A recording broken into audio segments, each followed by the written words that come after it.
আসসালামু আলাইকুম প্রিয় শিক্ষার্থীবৃন্দ, daily education by Mahi YouTube চ্যানেলের পক্ষ থেকে তোমাদের সবাইকে স্বাগতম।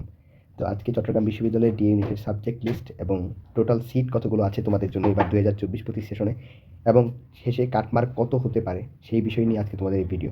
তো আশা করি সম্পূর্ণ ভিডিওটা তোমরা দেখবে এবং ভালো লাগবে। তো চট্টগ্রাম বিশ্ববিদ্যালয়ের ডি ইউনিট মূলত সোশ্যাল সায়েন্স ইউনিট বা সোশ্যাল সায়েন্স ফ্যাকাল্টি।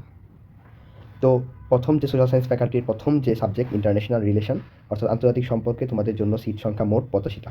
ঠিক আছে। সো আর্টস ব্যাকগ্রাউন্ড থেকে যারা আসবে তাদের জন্য 34টা, সায়েন্স ব্যাকগ্রাউন্ড থেকে যারা আসবে তাদের জন্য 34টা, এবং কমার্স থেকে যারা আসবে তাদের জন্য মোট 17টা সিট বরাদ্দ।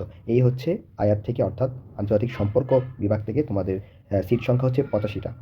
দ্বিতীয়ত আছে কমিউনিকেশন অ্যান্ড জার্নালিজম অর্থাৎ সাংবাদিক গণযোগাযোগ সাংবাদিকতা বিভাগে তোমরা যারা পড়তে চাও তোমাদের জন্য সিট রয়েছে মোট 60টা। এর মধ্যে মানবিক বিভাগ থেকে আছে 24টা, বিজ্ঞান বিভাগ থেকে 24টা, এবং যারা ব্যবসায় শিক্ষা বিভাগ থেকে আসবে তাদের জন্য মোট 12টা। এই হচ্ছে 60টা সিট রয়েছে তোমাদের জন্য জার্নালিজম বা সাংবাদিকতা বিভাগে।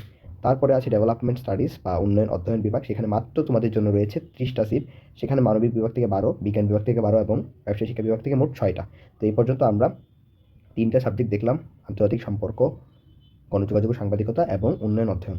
তো এবার দেখব ক্রিমিনোলজি অ্যান্ড পুলিশ সায়েন্স অর্থাৎ যারা হচ্ছে অপরাধ বিজ্ঞান নিয়ে পড়তে চাও তোমাদের জন্য সিট আছে মোট 30টা।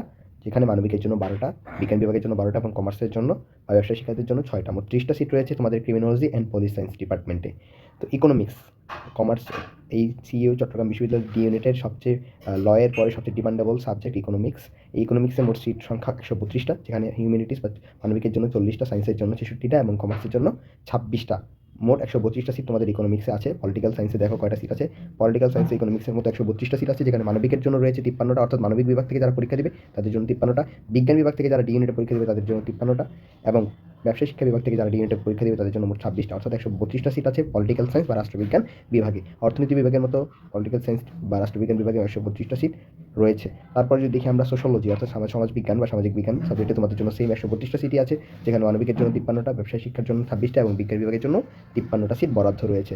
দেন আসি পাবলিক অ্যাডমিনিস্ট্রেশন বা লোক প্রশাসন ডিপার্টমেন্টও 125টা সিট, যেখানে মানবিকের জন্য 53, ব্যবসায় শিক্ষার জন্য 26 এবং হচ্ছে সায়েন্স বা বিজ্ঞান বিভাগের জন্য 53টা সিট রয়েছে। তারপরে সিট হচ্ছে অ্যানথ্রোপলজি, তারপর ডিপার্টমেন্টটা হচ্ছে অ্যানথ্রোপলজি ডিপার্টমেন্ট বা নৃবিজ্ঞান, সেখানে হচ্ছে তোমাদের জন্য সিট আছে 85টা। হিউম্যানিটিস বা মানবিক বিভাগ থেকে যারা আসবে তাদের জন্য 34, বিজ্ঞান বিভাগ থেকে যারা ডি ইউনিটে পরীক্ষা দেবে তাদের জন্য 34, এবং ব্যবসায় শিক্ষা বিভাগ থেকে যারা পরীক্ষা দেবে তাদের জন্য মোট 17টা সিট আছে।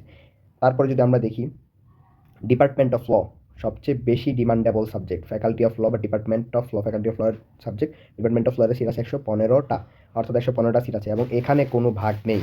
অর্থাৎ মেরিট পজিশনে তোমরা যারা এগিয়ে থাকবে, তোমাদের পজিশন যাদের আগে থাকবে, ওরা যেই ব্যাকগ্রাউন্ড থেকেই হও না কেন তোমরা ল ডিপার্টমেন্টে ভর্তি হতে পারবে। এখানে আলাদা আলাদা কোনো ভাগ নেই। ঠিক আছে। তারপরে হচ্ছে জিওগ্রাফি অ্যান্ড এনভায়রনমেন্টাল সায়েন্স আছে 10টা, সাইকোলজিতে আছে 15টা, অ্যান্ড ফিজিক্যাল এডুকেশন বা শারীরিক শিক্ষাতে আছে 30টা। এই মোট হচ্ছে চট্টগ্রাম বিশ্ববিদ্যালয়ের ডি ইউনিটের সাবজেক্ট আছে মোট 988টা। ঠিক আছে। এর মধ্যে ল ডিপার্টমেন্টে 115টা সিট, এবং ল ডিপার্টমেন্টের ক্ষেত্রে কোনো ভাগ নেই, অর্থাৎ যারা মেরিট পজিশনে এগিয়ে থাকবে তোমরা তারাই চট্টগ্রাম বিশ্ববিদ্যালয়ের আইন বিভাগে পড়তে পারবে। এবার হচ্ছে কাটমার্ক নিয়ে কথা বলবো। কাটমার্ক গত বছর বা বিগত বছরগুলোতে যদি আমরা দেখি তো 60 থেকে 65, অর্থাৎ 100তে জিপিএ ছাড়া যদি 60 থেকে 65-র মধ্যে পাও তাহলে তোমরা হচ্ছে চট্টগ্রাম বিশ্ববিদ্যালয়ের একটা সাবজেক্টে পড়তে পারবে। আর ল ডিপার্টমেন্ট বা আইন বিভাগে যদি পড়তে চাও তাহলে তোমাদের জন্য অ্যাটলিস্ট 100তে 70 নাম্বার প্রয়োজন জিপিএ ছাড়া। 100তে 70 অ্যাটলিস্ট পেতে হবে। 70 থেকে 75 হচ্ছে ল ডিপার্টমেন্টের জন্য সেফ মার্ক। তো এই হচ্ছে আমার আজকের ভিডিও। সবাইকে ভিডিওটা দেখার জন্য অসংখ্য ধন্যবাদ। ভিডিওটি ভালো লাগলে লাইক, কমেন্ট এবং শেয়ার করে পাশে থাকবেন।